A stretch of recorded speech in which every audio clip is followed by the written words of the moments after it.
వినాశకాలే విపరీత బుద్ధి అని సాగుతున్న ఈ కాలంలో సుదర్శన చక్రాన్ని మా దగ్గరికి పంపించవయ్యా, నారాయణుడికి చక్రి అని చెప్తూ ఇస్తున్నవన్నీ హారతి, సుదర్శన చక్ర హారతి.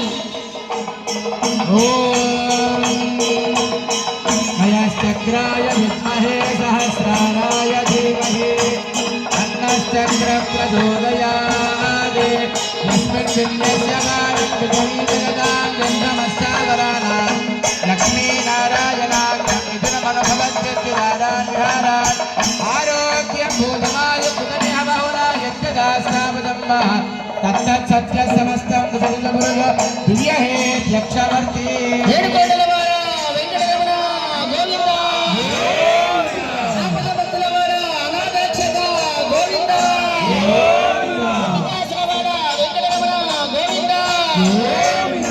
శ్రీమన్నారాయణ చేతిలో ఆయుధం శంఖాయుధం ధరించి కూర్చున్న నారాయణుడికి హరినామస్మరణకి ఇస్తున్నటువంటి హారతి శంఖహారతి.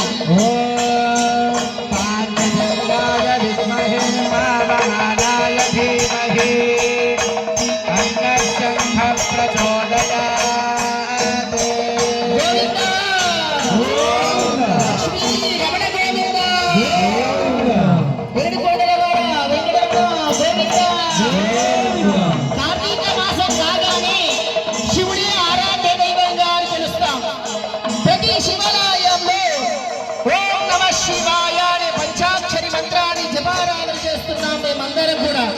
అయ్యప్ప మీ నాన్నగారికి చెప్పవయ్యా, ఆ యొక్క హరిహరుడైనటువంటి స్వామివారు ఆ శివయ్య చెప్పవయ్యా, మాకు బాధలు కష్టాలు ఎన్నెన్నో వస్తున్నాయి, అటువంటి కష్టాలను తరలించడానికి రామని చెప్పవయ్యా, ఆ శివయ్యకు చెప్పవయ్యా అని ఇస్తున్నటువంటి యొక్క హారతి శివయ్యకు బిల్వపత్ర హారతి, బిల్వహారతి. నమస్తే అస్తు భగవన్ విశ్వేశ్వరాయ మహాదేవాయ త్రయంబకాయ త్రిపురాంతకాయ కాలాగ్నిరుద్రాయ నీలకంఠాయ మృత్యుంజయాయ సర్వేశ్వరాయ సదాశివాయ శ్రీమన్మహాదేవాయ నమః. హర పార్వతీ పతయే హర హర మహాదేవ. శంభో శంకర హర పార్వతీ పతయే హర హర మహాదేవ. శంభో శంకర. సుబ్రహ్మణ్యేశ్వర స్వామి వారు అదేవిధంగా మాకు మాలలో ఉన్న వారికి ఎటువంటి కుచదోషములు లేకుండా నీ కొండకు వచ్చేంత వరకు మమ్మల్ని భద్రంగా చూసుకోవాలయ్యా అయ్యప్ప స్వాములని మీ అన్నయ్య గారి దగ్గరికి వెళ్ళొస్తామని చెప్తున్నాం. ఇరుముడు కట్టుకొని వెళ్తున్నాం. కుజదోషాలు ఉన్నప్పుడు దానికి నువ్వే కాపాడాలి.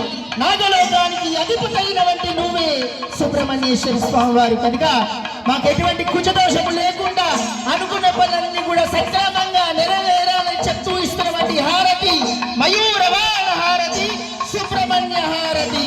ఓం తత్పురుషాయ విద్మహే మహాసేనాయ ధీమహి తన్నః ప్రచోదయాత్.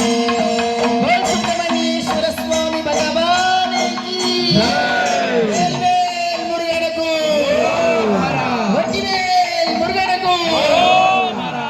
అశేషంగా మాకు సిరి సంపదలు లేవయ్యా, ఆర్థిక బాధలు పెరిగిపోతున్నాయి, కష్టాలలో ఉన్నాం, అన్ని సమస్యలే.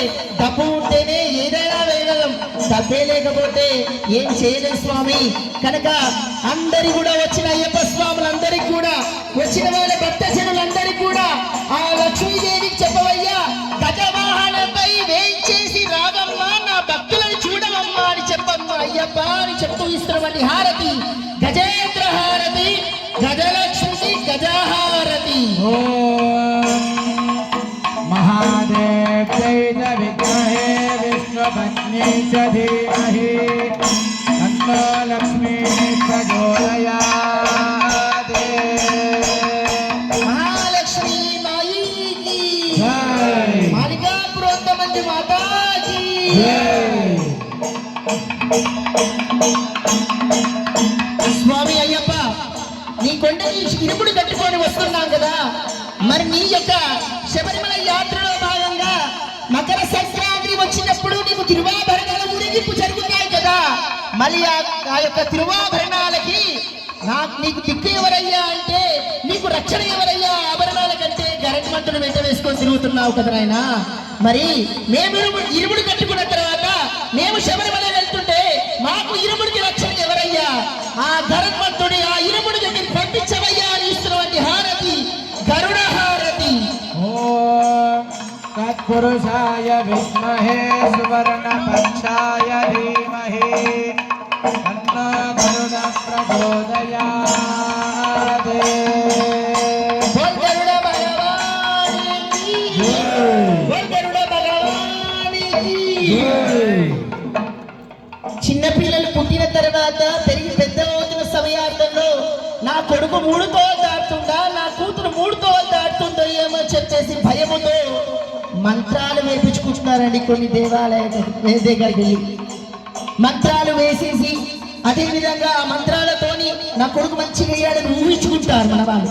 ముఖ్యంగా తల్లులకు మనకి ఎటువంటి రోగం వచ్చినా సరే, పిల్లలకు ఎటువంటి అవాంఛవారు ఎదురు జరిగినా సరే, పిల్లలు ఏ 3 తోలో చెడు వైపరీత్యాలు దాటినా సరే, మనకున్నది ఒక్కడే ఒకడు, అదే వీర హనుమాన్. మనోజవం మారుతతుల్య వేగం జితేంద్రియం బుద్ధిమతాం వరిష్ఠో వాజాత్మకం వానరాయుధ ముఖ్యం శ్రీరామదూతం శరసా నమామి అని ఆంజనేయ స్వామి వారు బలంగా ఉండగా ఏ దుష్ట సంరక్షణ, ఏ రాక్షస రాని, ఎవరైనా రాని ఆ కథ తీసుకొని ఒక్కసారి కొట్టినట్టయితే ఏ దుష్ట భేదాలు పిల్లల వైపు లభించవు. అదే మంత్రము, అదే తంత్రము, అదే హనుమత్ రక్షణ పిల్లలకి. అది చెప్తూ అయ్యప్ప ఆ ఆంజనేయ స్వామి వారు చెప్పవయ్యా, అందరి పిల్లల కోసం ఆలోచించమని చెప్పవయ్యా అని ఇస్తున్నటువంటి హారతి హనుమత్ హారతి.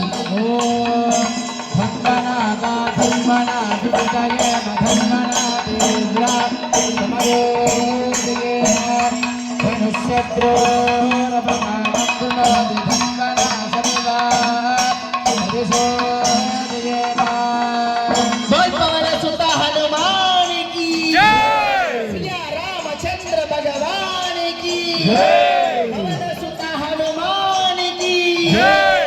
అయ్యప్ప ఎన్నో కష్టాలు బాధలు అనిపిస్తున్న ఈ కలియుగంలో ఎటువైపు చూసినా గానీ ఇబ్బందులే. ఎటువైపు వెళ్దామంటే దారి దొరకట్లేదు, ఎటువైపు వెళ్దామంటే అవమానాలు, ఎటువైపు వెళ్దామంటే ఏదో ఒకటి జరుగుతూనే ఉంది స్వామి. మరి ఇవన్నీ జరగకుండా ఉండడానికి ఏం చేయాలయ్యా? మా వల్ల కావట్లేదు కనుక నువ్వే చెప్పాలి. దానికి అర్థంగా చెప్తూ ఆ కనకదుర్గమ్మ వారి విజయవాడ కనకదుర్గ క్షేత్రంలో కొలువైన దుర్గమ్మ వారి సింహవాహనంగా గాండ్రిప్పు ధరిస్తూ సింహవర్తినిగా, సింహవాహినిగా లోకా సమస్త సుఖినో భవంతు అన్నట్టుగా ఆ తల్లికి చెప్పవయ్యా అని ఇస్తున్నటువంటి హారతి సింహహారతి.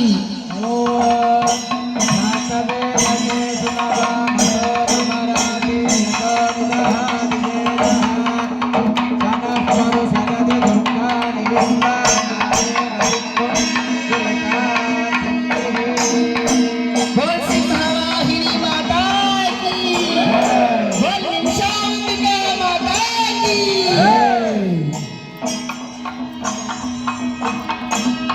పంచభూతాల సాక్షిగా ఆ పంచగిరీషుడు పైన కొలువైన వాడు మన అయ్యప్ప స్వామి వారు. ఆ పంచగిరీషుడికి సమర్పిస్తున్నటువంటి హారతి, పంచభూతాలకు సమర్పిస్తున్నటువంటి హారతి పంచహారతి. ఓం హరియే ప్రజాపతి గోమాయ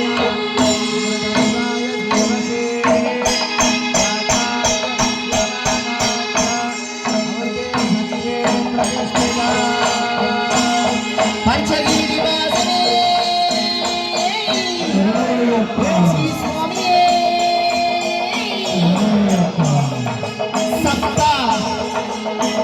7 అంటే ఏడ్చినట్టు అంటారు మన వాళ్ళు. 7 అని సంఖ్య వస్తే ఏడ్చినట్టు అని భావన చేస్తారు. 7వ తారీఖు పూజ అంటే 7వ తారీఖు ఎందుకు స్వామి, మంచి రోజు పెట్టుకుందాం. 7ని అంత అవమానిస్తూ ఉంటాం 7 అని సంఖ్య చూస్తే. భార్యాభర్తలు వివాహమైన తర్వాత సప్తపదులు అడుగులు వేసినప్పుడు 7 గుర్తుకు రాలేదా? 7 కొండల స్వామి వెంకటేశ్వర స్వామి దర్శనం చేసుకోవాలని ఆ 7 గుర్తుకు రాలేదా? అతల వితల రసాతల మహాతల పాతాల నవల నేపాల కేరళ పాంచాల సింగ ద్రావిడ కర్ణాటక సప్తలోకాల సాక్షిగా అప్పుడు 7 గుర్తుకు రాలేదా? 7 విజ్ఞానాన్ని అందిస్తుంది. 7 కేతుగ్రస్తమైనటువంటి సంఖ్య. ఏడు విజ్ఞానాన్ని అందిస్తుంది తప్ప ఏడుని అవమానించకూడదు, ఏడు ఏడ్చినట్టు అని భావన చెయ్యకూడదు. అటువంటి ఏడు కొండల స్వామి వారికి ఆ ఏడు అని యొక్క అక్షరము పరిపూర్ణమైనటువంటి అక్షరము, పరిపూర్ణమైన శుభ సంఖ్య అని కూడా చెప్పడం జరుగుతుంది. స్వామివారికి ఇస్తున్నటువంటి హారతి సప్తహారతి.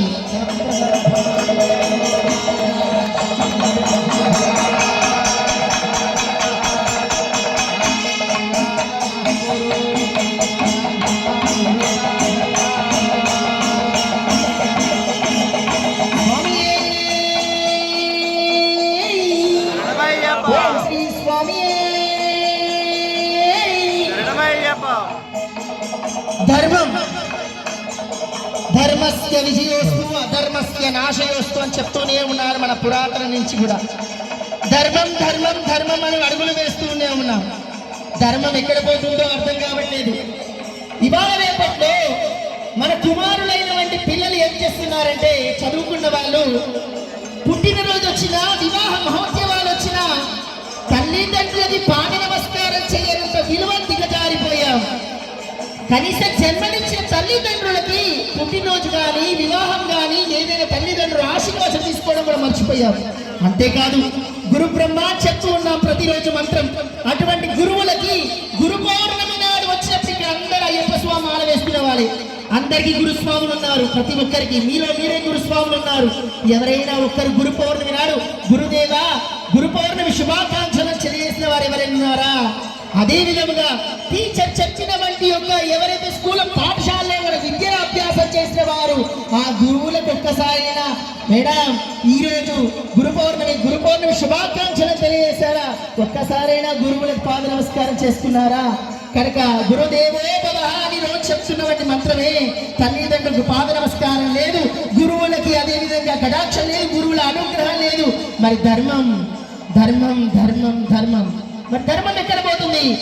మనమే దిగజార్చుకుంటున్నాం ధర్మాన్ని. బయట విదేశాలలో ఘనంగా కృష్ణ పారాయణాలు, భగవద్గీత పారాయణాలు అన్ని చేస్తున్నారే.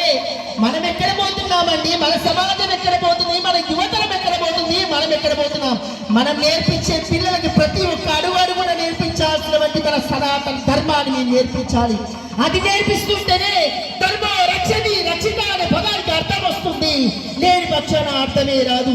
మీరంతా మీరే ధర్మాన్ని నిలబెట్టాలి అంటే ఒక్కొక్కరి ఆకులు తింటాయి, వటుడు తింటాయి అని చెప్తూ ప్రతి ఒక్కరిని తయారు చేస్తేనే మనకు శ్రీరామ రక్ష, ధర్మమే నిలుస్తుంది, అధర్మం నాశయిస్తుంది.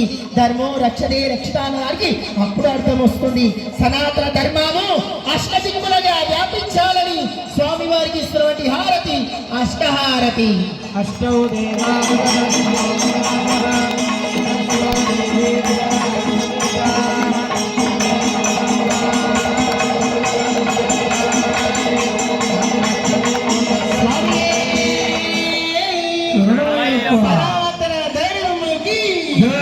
ధర్మస్య అధర్మస్య 27 నక్షత్రాలు ఉంటాయి. అశ్విని భరణి కృత్తిక రోహిణి మృగశిర ఆర్ద్ర ప్రణవ పుష్యమి ఆశ్లేష మగ పుబ్బ ఉత్తర హస్త చిత్త స్వాతి విశాఖ అనురాధ జ్యేష్ఠ మూల పూర్వాషాఢ ఉత్తరాషాఢ శ్రవణం ధరిష్టం శతమిషం పూర్వభాద్ర ఉత్తరాభాద్ర రేవతి నక్షత్రం.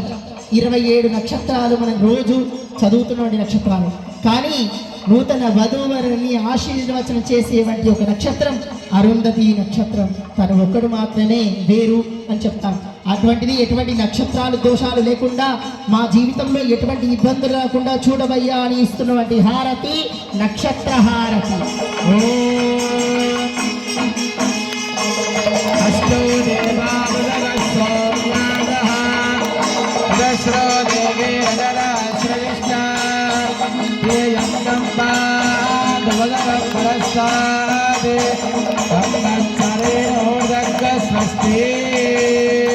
స్వామి శ్రీ స్వామి స్వామి అయ్యప్ప అందరి భక్తులందరినీ కన్నుల పండుగని కార్యక్రమం చూడడానికి వచ్చారయ్యా. మరి భక్తజనులందరూ కూడా ఇచ్చేశారు. మాలధారణ ఉన్నవాళ్ళు, మాలధారణ లేని వారు నీ పడి పూజ ఉంది అని చెప్పిన వెంటనే వచ్చారయ్యా ఇక్కడికి అంతమంది. కనుక వీరందరి కోరికలు కూడా వచ్చే సంవత్సరం వరకు ఈ పడిపూజలో ఉన్న వచ్చే సంవత్సరం వరకు అందరి కోరికలు, మనసులో ఉన్న కోరికలన్నీ కూడా నెరవేరాలయ్యా. అదే మేమందరం సమర్పిస్తున్నటువంటి హారతి, పరిపూర్ణమైన కుంభహారతి.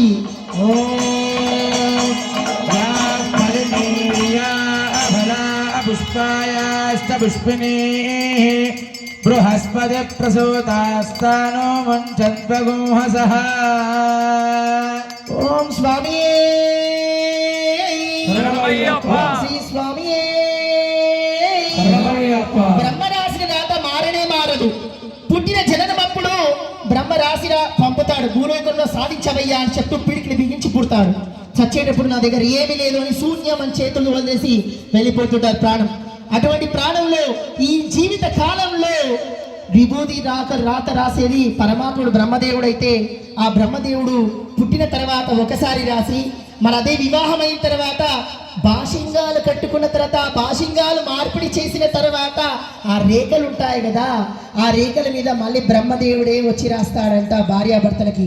ఎందుకు రాస్తాడు? భార్య యొక్క కష్టం భర్త వహించాలి, భర్త కష్టము భార్య వహించాలి. అదే ధర్మేచ అర్థేచ మోక్షేచ నాతి చర్తవ్య నాతి చెరామి అని చెప్తున్నవంటి మంత్రం, వేద మంత్రం. అటువంటి భార్య కష్టబాధలు వచ్చినా సరే మీరు ఉండి తీర్చాలి. అలాగే భార్య కష్టబాధలు వచ్చినా సరే మనమే తీర్చాలి, భర్త కష్టం వచ్చినా సరే భార్య తీర్చాలి. ఇదే జీవితకాలం. అప్పట్లో చెప్పేవారు మన వాళ్ళు, సముద్రాలైనా ఈదవచ్చే కానీ సంసారాన్ని మాత్రం ఈదలేము. సముద్రం అనేది అనంత సాగరమైంది, ఎంత దూరమైనా వెళ్ళే. సంసారం అనేది నువ్వే నానవుతావు, నువ్వే తాతవుతావు, నువ్వే మామవుతావు, నువ్వే అన్ని చుట్టగా పెరుగుతూ వంశోద్ధారకుడై అన్ని విధాలుగా నువ్వే కనుక అది సంసారము. సంసారంలో కష్టాలు ఉంటాయి, బాధలు ఉంటాయి, దుఃఖాలు ఉంటాయి, కన్నీళ్ళు ఉంటాయి, అన్ని ఉంటాయి. అన్ని తేగిన వాడు మాత్రమే మోక్షాన్ని అందుకుంటాడు. అదే సనాతన ధర్మము చెప్తున్నటువంటి వాక్యం. కనుక విభూది రాతలు మార్చవయ్యా, కష్ట బాధాలన్నీ తీర్చవయ్యా అని ఇస్తున్నటువంటి హారతి విభూది హారతి. త్రయంబకం యజామహే సుగంధిం పుష్టివర్ధనం మృగాలకమివ బంధనాన్ మృత్యోర్ముక్షీమామృతాదే.